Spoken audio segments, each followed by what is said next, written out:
Hello, my podcast people, and thank you for joining me for yet another episode of my favorite podcast. If you're watching this, let me know. I was gonna say let me know, but also I can't change it.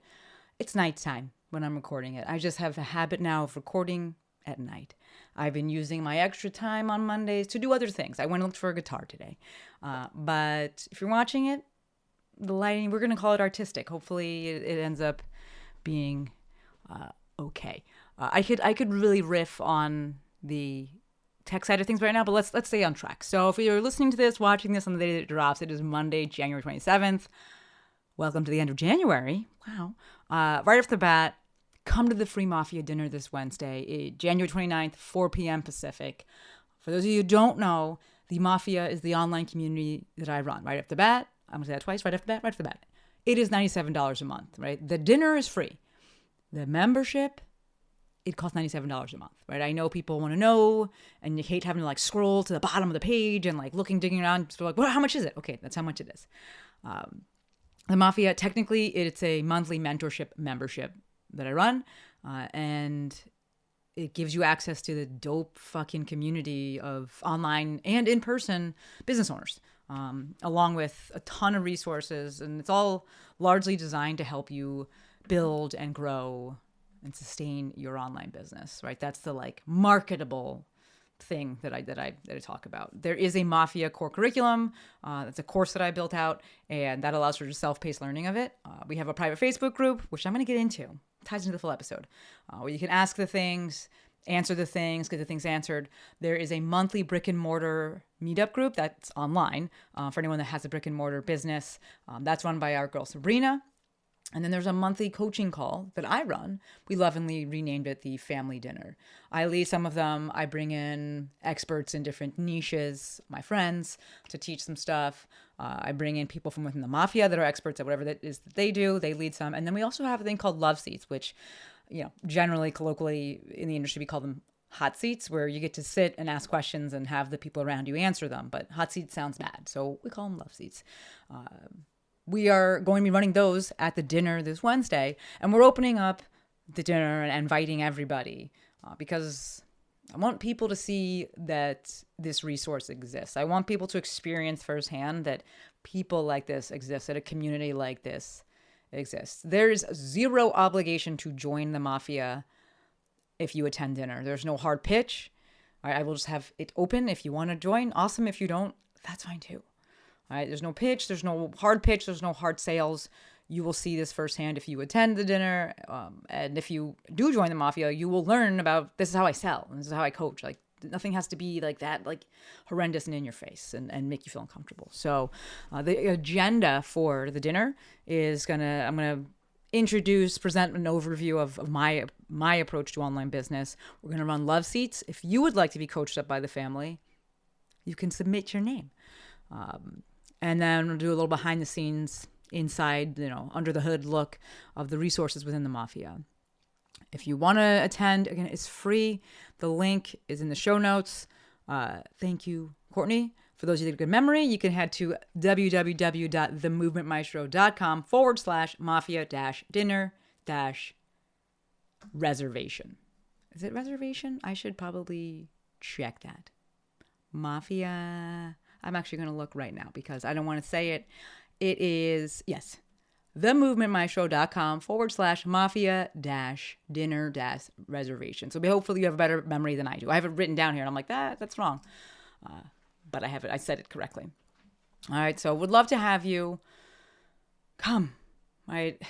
We're going to talk about this in a little bit, but shit's a dumpster fire right now. Let's just be honest. And the thing that gets you through is community. And we have built a fucking phenomenal community. And if you're looking for that, come check it out. Right? Come check us out. So that's a good segue into the other updates, announcements for today. So the time I'm recording this, Trump got sworn in today.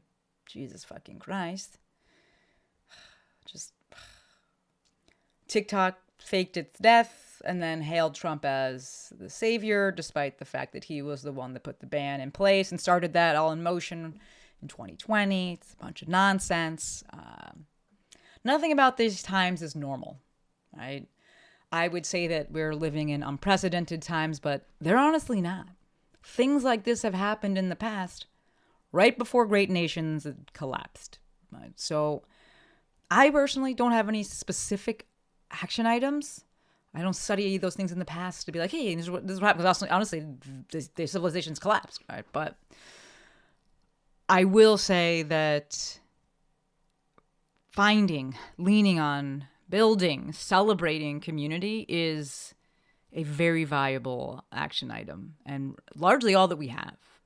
And I don't say that in like a fatalistic way. It's just like, at the end of the day, this is what keeps you moving forward. This is what gives you hope, is those around you and being in community with people. Right? We are a social species by nature. So, honestly, if you circle back to TikTok, that's the reason that shit was ever a target in the first place. There's nothing to do with data. Nothing to do with security. It's about controlling the discourse, right? About controlling the dialogue, the narrative. It's about controlling communication and connection. And we saw it, right? Gen Z used it. Everyone used it as a way to stay connected, as a way to build community, as a way to share information and spread information. And the bad guys, I'll leave it up to you to decide who the bad guys are. They didn't fucking like it. So they're like, fuck that. We're going to take it. We're going to break it. We're going to put our fingers in it. That sounds bad, right? And that's what we're seeing. All right, so let's actually circle this back to the Mafia, because that is why I built the Mafia. It is for that connection. I built the Mafia in 2020. I started building in 2019, but that was at the tail end of all of my traveling and teaching for Rock Tape and realizing the magic that happens when you get a group of people in a room, right? The people that shared values and people that are doing the thing and people that they want to take action and they want to support each other, right? Good people. And I was like, I can't do this in person all the time, but I could do it online. And so I built the Mafia. And something that came about, right, part of this magic that gets made is happiness, right? It doesn't need to be that, we're going to be in a group and that means we can make the most money and we can make the most products or anything like that. Like, that's fine, whatever, you look at that. But part of what is so special to me about the Mafia is that it's about supporting people to build and create and actually live their best life. Yes, the vehicle that we often talk about is business related, right? Because it creates a resource, money, and there's a fulfillment, right, piece to that.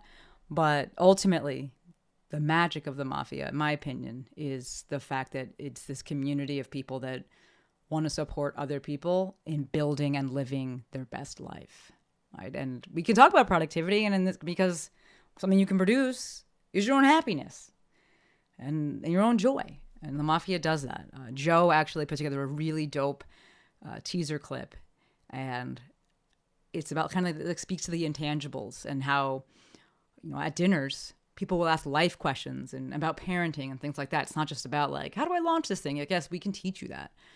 But to me, this stuff that is the magic of the Mafia isn't as sexy, perhaps, or it's not as tangible as other things, but it is so special. And if you think that's something that you want, I really would love to have you come check out the Mafia.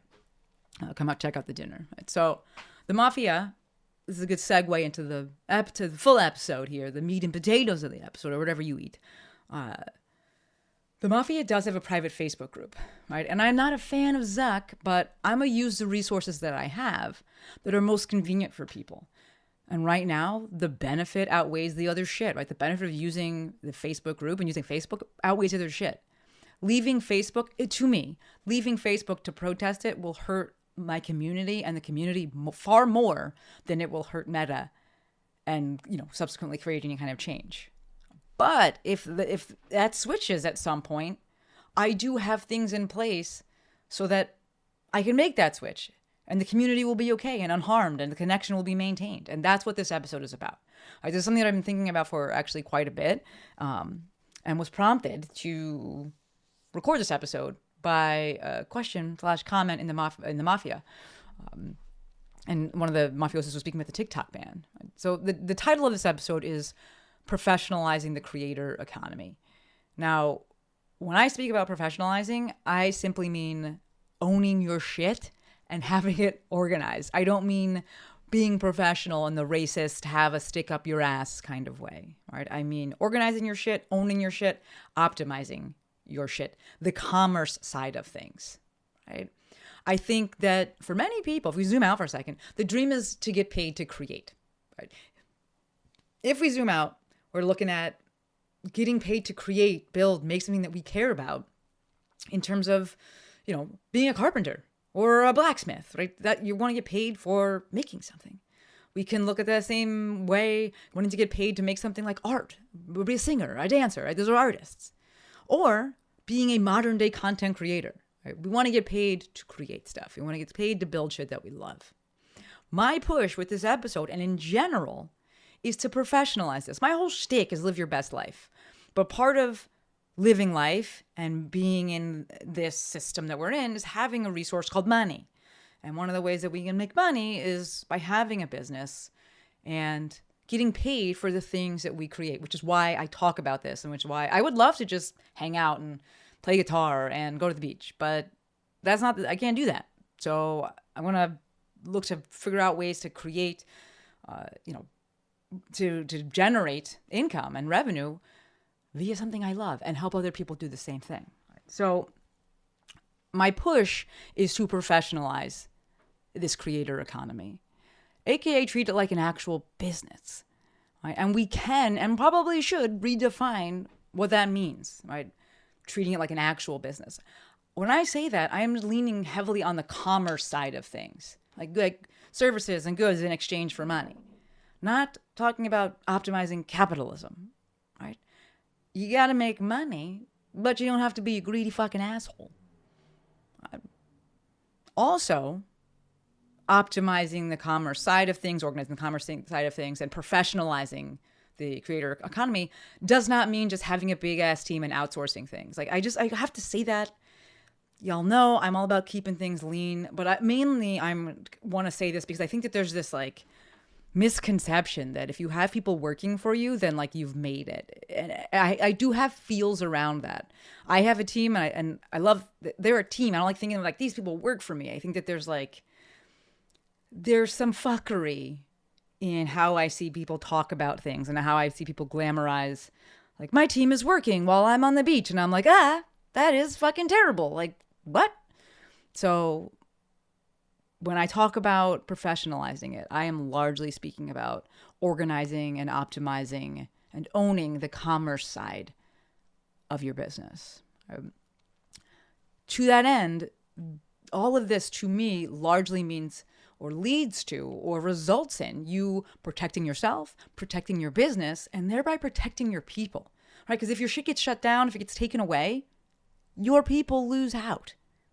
So 3 parts to this, 3 things that I'm going to suggest when it comes to professionalizing the creator economy. Number 1, own your shit. Like I can't emphasize this enough. And I talked to Lex about this because she obviously built websites for people, and the number of people that come to her and they like don't have access to their website, or like someone built it and they don't own it. I'm like, what the fuck? What in the actual fuck? What, like if that's you, like I'm not judging you, but I am going to say what in the actual fuck? Let's go and handle that right now. Own your shit. Own your website, own your email list, own your content. When I say own your content, I mean, obviously have a backup of it. Once you put it out there, it's out there, but like have a backup of it. Get everything in writing. If you're working with people, set boundaries on things. Don't do shit that makes you feel bad. If people are like asking you to come and give a talk for people and you're like, that feels weird because then they're going to sell it. Like, don't fucking do it then. Own your content. Own what you create. Own your transactions. To me, this means get paid directly when possible. So my niche is helping service providers. Monetizing a platform is a different approach, it's a different beast, and it's not my zone of genius, meaning you just create content and something like YouTube pays you or like the TikTok creator fund, things like that. That's not my zone of genius. Right? But if that is you and you're listening to this, I feel like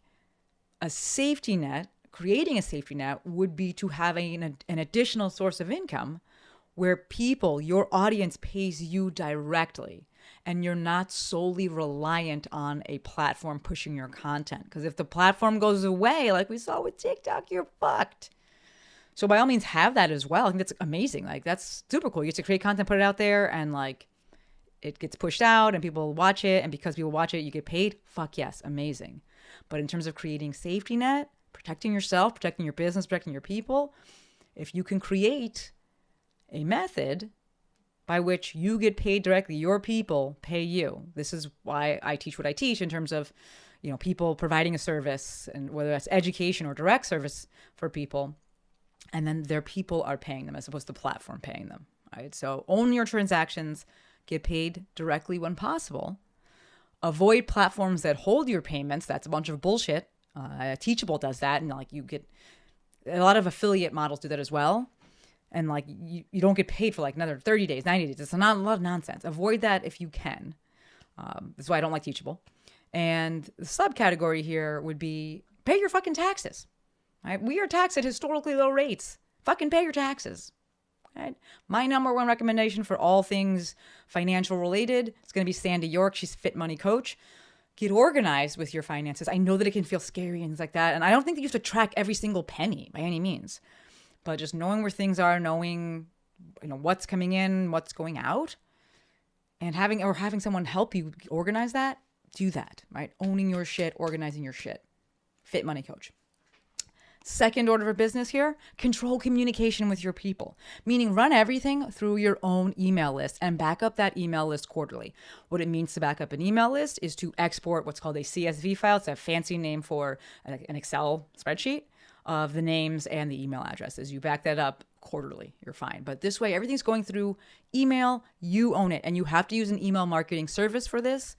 My recommendation will always be ConvertKit. A little side note here, going a little deeper with this, you have to have a domain or professional email for this, meaning you're not just using Gmail. In my case, it'd be Shante@themovementmaestro.com, a domain email, whatever your domain is going to be. It's like $6 or $12 a month or something like that to have that. You go to Google Workspace and you can get that.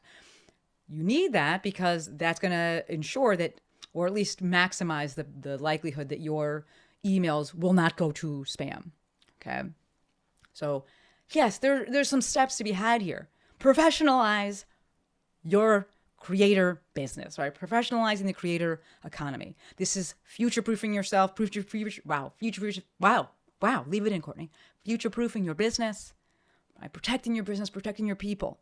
Control the communication. Run everything through your own email list and back that shit up quarterly. Get a domain email, professional email. Go to Google Workspace. You can do that. And then I suggest using something like ConvertKit, or it's now called Kit. I'll drop my affiliate link in the show notes if you want to use it. Thank you in advance. If you want to use something else, that's fine, but just make sure that it's an actual email marketing service, not just Gmail, and you own that connection. This way, if TikTok dies or Instagram dies, you still have contact with your people. Speaking of, if you're not on my email list, would love to have you join. We'll drop that in the show notes as well. But that's themovementmaestro.com/email-list. Would love to have you.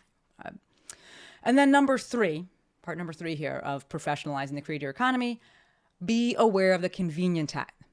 Be aware of the convenience tax. I am largely with this talking about platforms that take some astronomical fee. 10% is a fucking lot, folks, in order to host a service. All right, I'm really looking at Patreon here. Substack is another platform that does that. They take 10% of every transaction. That's in addition to the normal transaction fees, whatever, 2.5, 3.5% that Stripe and them take. That's fucking crazy. Host that shit yourself. This is actually why I stopped using Crowdcast, because the fees just got to be too high. I am happy to pay a monthly, the monthly fee for whatever the service is. But I don't want to also pay an additional transaction fee, per transaction. Kajabi doesn't have that, right? You just pay per month to have this thing. You can have as many transactions on there as you want, but you're just paying for the actual thing. That's how websites and such are. But what I'm saying here is host that shit yourself. Right? This is why I built the Mafia out on my website. Kajabi wasn't the player that it is now, and even if I'd start again, I don't know if I would go and use Kajabi instead. I wanted to control everything, right? So my website is WordPress, and I had another Joe build it out in 2018, I want to say. And I needed a lot of functionality. I needed podcasting ability. I had a blog at the time as well. I was selling my in-person courses, so I needed registration capabilities. And I knew that I was going to start this membership at some point. And I wanted to be able to control everything and run it through my site. Yes, there is friction with that. And there was obviously that upfront cost of getting it built out. But namely, the big part, honestly, was the time and the friction. It was a lot. It was a heavy lift. But that fucking convenience fee, folks, 10% of every single transaction, come on. That is too high. Right? Especially if you're trying to do this thing forever. If you're trying to do it for short term and maybe you don't really mind, but you feel like, I'm doing this forever? And forever, they're taking 10% just for existing? Like, they're not continuing to set anything up. They're not building something. And most of the time, they try to justify these fees by adding more shit that you don't even want. Right? So 2 things I understand that are appealing to this kind of convenience side of things is one, which is why I call it the convenience tax, is one, the initial is the inherent convenience, right? It's done for you, right? But I will, again, take safety over convenience, because if it's someone else's platform, they take it away, it's done. It's gone. Now, I know someone could push back and be like, I run my website. I run my membership through a plugin for WordPress called MemberPress. And so that could go away. But everything is integrated so deeply within email, and I'm communicating with them all the time, that there is a safety net built into that. And I have ownership of all of those things. It's not just going to disappear on me. And all of the content I have is on my site. It's not like I'm uploading all this stuff to a different site that then it goes away. And I'm like, well, where is it? What's going on? I still have all of it. It's on my website. So I get the convenience of it being done for you. But again, if we're looking at this as a long-term thing, it's your business, your baby. Put in the effort. Right? I get that building something has a cost up front, but I do believe I know that it's math. There are savings in the long run. Right? So if you are at a place in your business and you're small and you have no money, then bootstrap it and don't look to build this massive thing out. Right? You can still own the things and own the transactions, not have this big, huge, like behemoth of a website or whatever that you're using. Flip side of this, if you're big and you have the money to do this, then fucking get it built out. I'm thinking about Danielle Pacenti and how eventually, and Doc Jam Fit did it as well. Like, they got an app built out, right? And like, they waited and they were not bootstrapping it, but doing it before with, PDFs and email. And that's fine. Own it. There's no like, oh, I'll use this other thing and then I'll use this other app that's already made for me, and they get fucking 10% of every transaction. Immediately no. And it just feels so fragile to me. Like, Patreon goes away and what are you going to do? Like, this is gone. You have no connection. Like, what? No. The second part of this, which I understand that people the appeal perhaps is something like Substack. And I can't speak to how helpful it is, but in theory, I think people are thinking, well, there's an audience there already, and this thing could push my paid thing to this audience. But my push here, because obviously I'm familiar with it, will always be to use the free social media platforms to build the audience and then offer them this paid thing that you own. I know that we don't own the free social media platforms, but you don't own Substack either. So it's same there. I just cannot get over these platforms taking such a large percentage of the thing that you're doing. You're doing all of the stuff. So own it. Right? Take the time, take the money, take the effort to build the thing out yourself, or get help to build it out, and really own it. If you are building this thing for the long run, be willing to spend some time up front with the research and the actual building of it. Right? I cannot speak to the exact tech stack that would make the most sense for you, but I do have an episode that speaks to all the things that I use. And that's going to be episode 544. We'll link that in the show notes. Thank you, Courtney. That was a re-release. But that's like my top tech and software recommendations. I will say again, I've stopped using Crowdcast because the fees got too high. And I was like, immediately fucking no. Right? These companies just keep inching up. No. And I'll say that one of the benefits of hosting everything on my own and running things myself is that, like, I don't have to increase my fees. So as it relates to the Mafia, the rate hasn't gone up. So it's $97 now for new people. But the people that are in there from before, it stays there. The reason that it's at a new price now is because I've added a bunch of stuff, and it's honestly worth way more than what they're paying. But I'm a big fan of rewarding your early adopters. They get in early, they get in at that price. They help you build the thing. Great. They stay at that price forever. I don't need to make it more. Not because of the software costs. Right? I'm not just like, I'm just going to be raising things. Whereas you have this other software that like it keeps going up, keeps going up. They change their fees. You have no control. They could one day just be like, now we're taking 15%. Now we're taking 20%. You have no fucking control over it. I hate that. I hate that. Right? My main push with this episode is that if you are looking to get paid for what you create, whether it's woodworking or video content, right, or any kind of art, I would love for you to professionalize it. Right? The 3 parts here: own your shit, control communication with your people, and be aware of the convenience tax. I get it. You just want to be a creator or an artist or deliver your service. But if you want to get paid for this thing, you want that commerce piece, then you're a business owner now. Treat it as such. Again, that doesn't mean being a dick like what we're seeing with all these billionaire bullshit right now. It's quite the opposite. You get to choose how you run your business. But it does mean protecting yourself and your business and your people. Okay?